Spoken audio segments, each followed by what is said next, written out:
So there are different kinds of harmonic motion, and a lot of the times with the way chords move even suggest a kind of a physical direction that things are moving, up, down, or sideways, and so on. There's a suggestion there in the way the harmonies move.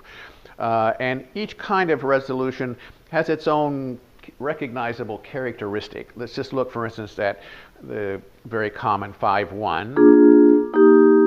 But what if we use the substitute dominant? It's almost the same thing, but we make E7. See how different it sounds because of the chromatic movement that happens? What about,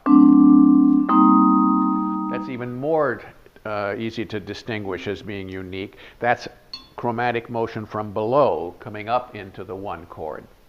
So each kind of chord movement suggests a unique identity. In fact, when I encounter a chord movement that's going up, which is not nearly as common as chord resolutions that seem to go down, I usually try to bring that upward suggestion through in my playing. I might play a line that goes up on that harmony just to help the listener get the sense of its motion. So there are a couple more kinds of movement and chord situations that the improviser will encounter that's important for you to know. One of these is called constant structure. In this case, the type of chord stays the same. Doesn't go from a dominant 7 to a 1 chord or to a minor this or whatever. They're all the same. Let's say this is a major 7 chord.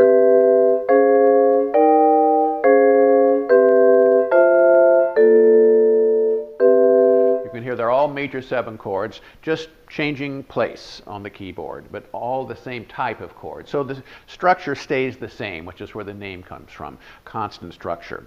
And the interesting thing about constant structure, besides the fact that it has kind of a unique sound harmonically, it doesn't sound like the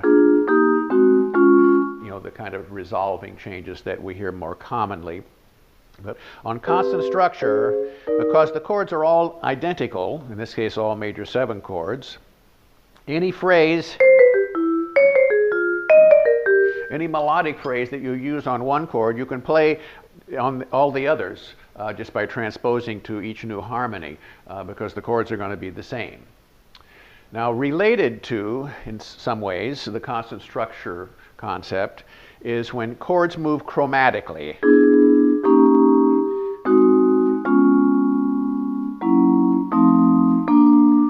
That's, again, a very recognizable kind of movement to our ears, to the listener's ear. Chromatic movement is, has its own character. And it's a form of constant structure because the chords are all the same, in this case dominant 7 chords moving down. So you can do the same thing. Any melodic phrase can be repeated just by moving it down a half step and so on. But in addition, there's something to know about the world of chromatics. This is one of my pieces of advice that I give to students all the time. I have a saying, which is that chromaticism is the improviser's best friend. And I say that because being able to play chromatically helps us smooth out rough spots in our melodic lines. An example is, let's say we're playing on B flat 7, and we want to go to the E flat on the beginning of the next chord, on the E flat chord that we're leading into, and I'm picturing playing steady 8th notes right up until that note. But what happens if I get close to it and I've either got not enough notes or too many notes or whatever? What do I do? And that's where chromatic notes help me out, because I don't want to get to that note early or late. I want it to be on the downbeat. So I can turn it into a chromatic line. You add chromatic notes, turn it into a chromatic line as I approach the note I want to land on it. So it helps me land on the right beat with the strong note. So we use chromatic notes that way.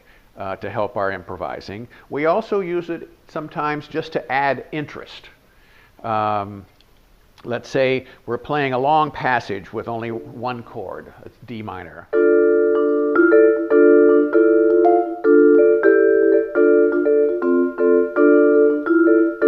Go on and on for 8 bars, 16 bars, who knows. Well, after a while, our one scale starts to sound repetitive and boring. So if we can just add a few extra notes to break it up, to add some color,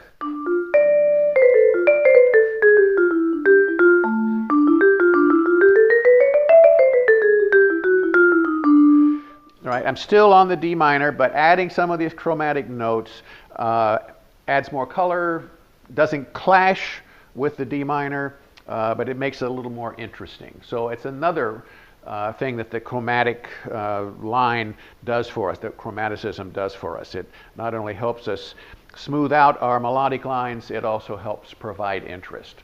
So you will find, as you get more experienced using chromaticism, that it is a very useful tool. So today we've looked at several ways to deal with harmony as an improviser. One is guidelines, guide tones and guidelines. Another is common scales, where the chords all share a common scale. Third, constant structure, where all the chords are the same type. And chromatic motion, where the chords are moving chromatically. Now, I'll be back in a minute and we'll talk about our assignment for this week.